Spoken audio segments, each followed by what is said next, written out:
ছোট্ট বাচ্চা ছেলে গভীর রাত্রে মা অসুস্থ, পানির পিপাসায় জেগে উঠেছেন। বাবারে পিপাসায় শেষ হয়ে গেলাম, পানি দাও। ছেলে ঘরের ভিতরে পানি না পেয়ে বাইরে দৌড়াদৌড়ি করলেন। অনেক দূর থেকে পানি নিয়ে এসে দেখেন মা ঘুমায় গেছেন। পানি নিয়ে দাঁড়ানো পৌষ মাস, মাঘ মাসের শীতের রাত, ফজরের সময় মায়ের ঘুম ভেঙে গেল। তাকিয়ে দেখেন বাইজিৎ দাঁড়ানো, হাতে পানি থরথর করে কাঁপছে। জিজ্ঞাসা করে, বাইজিৎ তুমি দাঁড়ানো কেন? ছোট্ট বাচ্চা বলে, মা পানি চেয়েছিলে তুমি গভীর রাত্রে, পানি ঘরে ছিল না, অনেক দূর থেকে আনতে হয়েছে। মা বলছে, ঘুমাও নাই কেন গ্লাস দিয়া? বাচ্চা বলে, ঘুমাই নাই। তুমি যদি আবার পানি চাও, সময় মতো যদি দিতে না পারে মা তোমার কষ্ট হবে, এই জন্য ফজর পর্যন্ত আমি দাঁড়ায় আছি, কখন তুমি পানি চাও। মা হাতের থেকে পানি নিয়ে পান করলেন। বাইজিৎকে বিছানার উপরে আরাম করে কম্বল দিয়ে ঘুম পড়াইয়া দিলেন।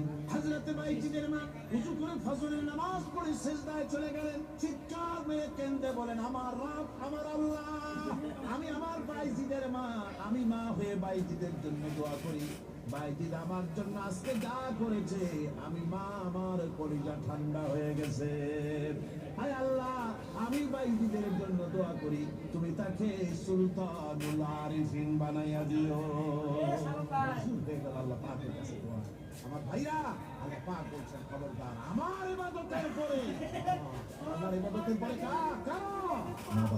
মা বাপকে সম্মান করো, শ্রদ্ধা করো, মহাব্বত করো, কিসমত খুলে যাবে, কিসমত খুলে যাবে।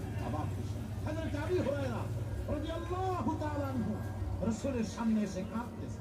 হুজুর বলছেন, আবু হুরায়রা কাঁদো কেন? কাঁদো কেন? রাতের বেলা কাঁদো। হযরত আবু হুরায়রা বলছেন, হুজুর আমাকে মা মেরেছে। হুজুর বলছেন, মা মারলো কেন? কোনো অপরাধ করেছো? কোনো গোস্তাখি করেছো? আবু হুরায়রা বলছেন, না হুজুর, কোনো গোস্তাখি করিনি। তবে মারলো কেন? হযরত আবু হুরায়রা বলছেন, হুজুর আমি আপনার দরবার থেকে ফিরতে রাত হয়ে গিয়েছি। মা জিজ্ঞেস করলেন, আবু হুরায়রা এত রাত্রে কোথায় ছিল? বললাম, আমি ছিলাম